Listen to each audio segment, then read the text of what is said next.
C'est à l'espace jeune de Saint-Sevé qu'avait lieu la dernière réunion publique organisée par l'équipe municipale lors de sa présentation aux habitants de son bilan de mi-mandat. Pour l'occasion, le maire est revenu sur les projets aboutis ou toujours en cours durant ces 3 ans. La rénovation de l'abbatiale, qui est ce monument le plus visité de l'intérieur des Landes derrière Marquez, et qui est le plus gros chantier de restauration patrimoniale des Landes et qui va se poursuivre jusqu'à fin 2019. Mais on est en plein de travaux sur l'entrée principale de la ville, la montée de Morlaane, sur un projet de rénovation des Halles qui est au cœur de la redynamisation du centre-ville, et sur un écoquartier qui est un nouveau quartier qui a vocation à accueillir 400-500 habitants. Autant de sujets qui font débat dans nos réunions. Le maire a également présenté les projets à venir en affirmant sa volonté de continuer à faire baisser la dette importante de la ville. On a la piscine qui était un enjeu important puisqu'elle n'a pas fait l'objet de rénovation depuis 1971.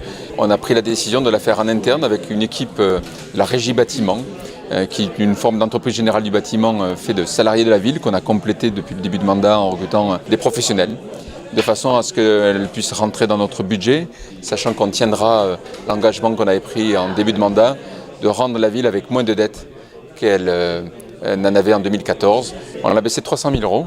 Elle avait par contre augmenté de 5 à 11 millions d'euros entre 2001 et 2014.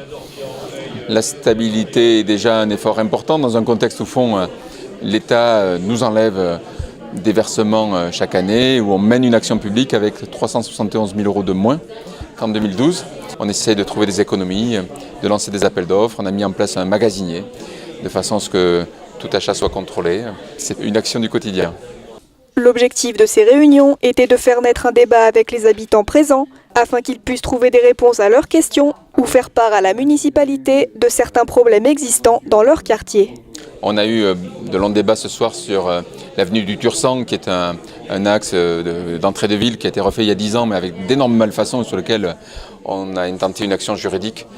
Et ça a été l'occasion d'expliquer aux gens où est-ce qu'on en était. On est sûrement en bonne voie pour essayer de trouver une issue. Mais les concitoyens, et c'est légitime, ont envie que les choses se fassent vite. On a aussi ce soir évoqué la question des numérotations de maisons sur des rues qui ne l'ont jamais été. C'est souvent le cas de routes rurales. Action qu'on va lancer dans les semaines à venir. On a eu par contre ce soir des points de vigilance sur de la sécurité publique, des petits panneaux à mettre, de la réglementation à améliorer.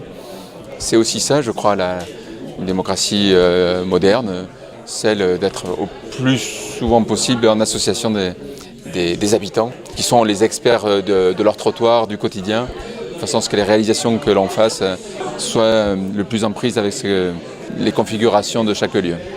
Il reste à présent 3 ans à Arnaud Tauzin et son équipe pour continuer à satisfaire au mieux les Saint-Severins et tous ceux qui viennent à Saint-Sevé.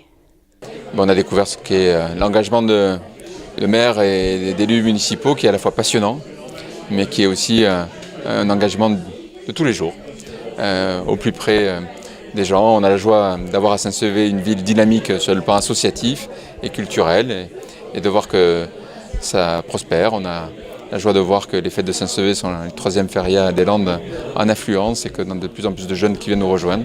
On va essayer de faire de Saint-Sevé cette ville de plus en plus vivante et agréable qu'on porte dans notre cœur.